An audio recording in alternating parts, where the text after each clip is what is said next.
Hi, welcome to this morning's broadcast from Arizona NORML. My name is Ryan Wilson. I'm the Executive Director, and with us we've got Mike Robinette, the Director of Southern Arizona NORML. Hi, How Mike. you doing this morning, Ryan? I'm doing wonderful. Actually, another bright, beautiful, sunny day out here in Arizona, and we've got Prop 207 on the ballot. And what a better way to spend the next 5 or 10 minutes than with a live stream with Arizona NORML and Southern Arizona NORML. That's right. And we're going to make this kind of short, sweet, and to the point. Today, I'd like to bring up the discussion of DUI protection, and what this actually means here in regards to Prop 207. And Mike, if you'd be able to start off talking about, how things currently are in the state of Arizona in regards to, the current medical marijuana laws. Well, relative to drug DUI, we are still a zero tolerance drug DUI state. And what that means is, and if you go into statute with Arizona, they list out all the different drugs, and there's many that you probably never even heard of, where if you have a presence of metabolites by blood draw, that is considered DUI impairment. What happened, though, knowing the problem and the conundrum relative to cannabis use, is the fact that we have consumers who regularly consume cannabis do have inactive metabolites that don't indicate impairment. They're just inactive metabolites from the process of consuming cannabis that stay in our bodies. So you could have smoked possibly a week ago and have a blood draw and still have those inactive metabolites, and by statute be deemed impaired. So the Medical Marijuana Act, the AMMA, actually adjusted for that. And in essence, recognizing that everyone who is a patient in the medical program is consuming cannabis because they're legally allowed to, and they're patients, recognizing that they will have inactive metabolites and considering the fairness relative to impairment. So with the Medical Marijuana Act, you have to be proven impaired to the slightest degree, meaning an officer or a DRE, a drug recognition expert, would have to actually demonstrate through sobriety tests, field sobriety tests, are you actually impaired?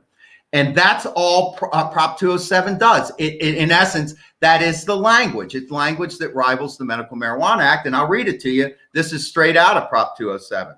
It's actually page 5 of 17. It just says, notwithstanding any other law, a person with metabolites or components of marijuana in the person's body is guilty of violating section 281381 subsection A paragraph 3. That paragraph A, subsection A paragraph 3, A3, that's drug DUI. Only if the person is also impaired to the slightest degree. So Prop 207 doesn't open up the floodgates to driving impaired. It doesn't allow driving impaired. All it does is kind of rival the medical program that says if people are legally allowed to consume cannabis, then they will have inactive metabolites in their system, and it would be entirely unfair to base a DUI charge strictly on those inactive metabolites.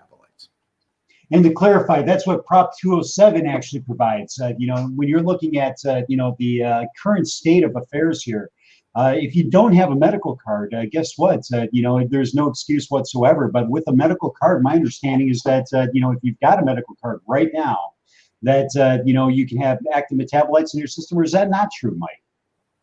Say that again. If you have a medical card right now, do you have any protection whatsoever against? Yes, you have. In essence, you have to be proven impaired to the slightest degree, just like Prop 207 will be when it passes in November.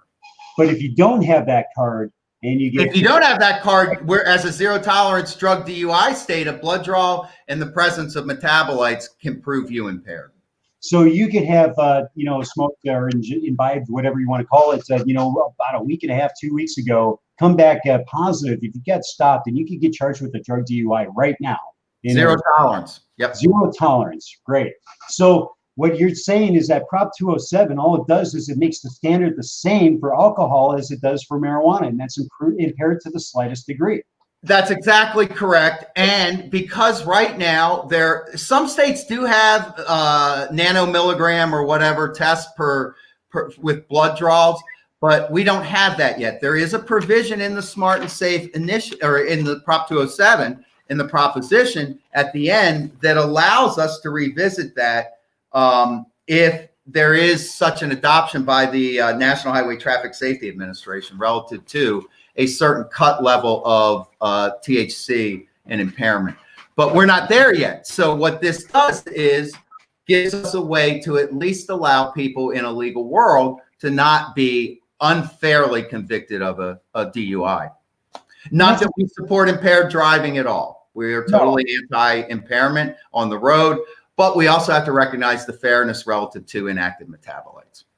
Absolutely, I agree. Thank you very much for your time here today. We're going to keep these kind of short, but we're going to be doing several of them throughout the week that touch base on some of these important topics and discussions.